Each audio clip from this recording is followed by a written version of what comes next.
Hello, this is Tony Heller from RealClimateScience.com. In May 1930, the U.S. meteorologist Clarence Root visited Decatur, Illinois, and praised Dr. L.E. Coonrad as being one of the best weather observers in the state. Dr. Coonrad was a well-respected dentist in Decatur, Illinois, and his wife was on the city council.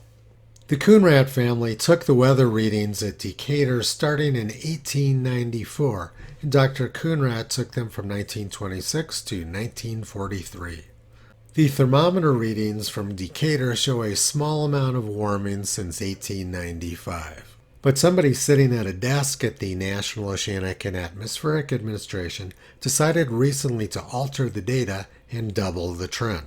This is what the actual thermometer data looks like, and this is what it looks like after NOAA tampers with it. Someone at NOAA has determined that Dr. Coonrad misread his thermometers more than 3 degrees too high. That's an interesting theory given that the U.S. meteorologist said Dr. Coonrad was one of the best observers in the state of Illinois.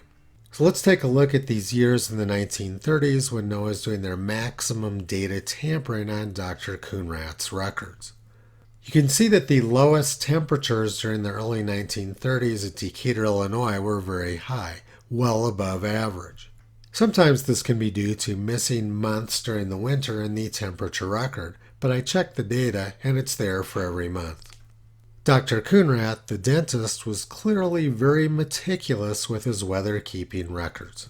If we look at all of the unadjusted GHCN temperature data from the state of Illinois, we can see that 1931 was their hottest year.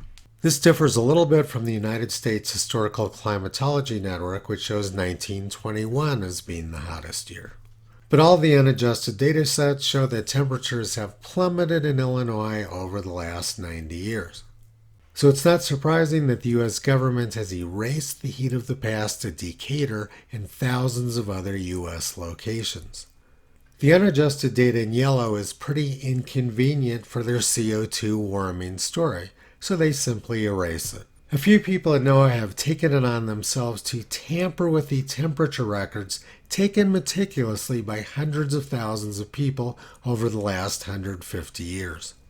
This is not a victimless crime. They're not only vandalizing work done by people in the past, but they're also trying to influence U.S. energy policy using fraudulent data.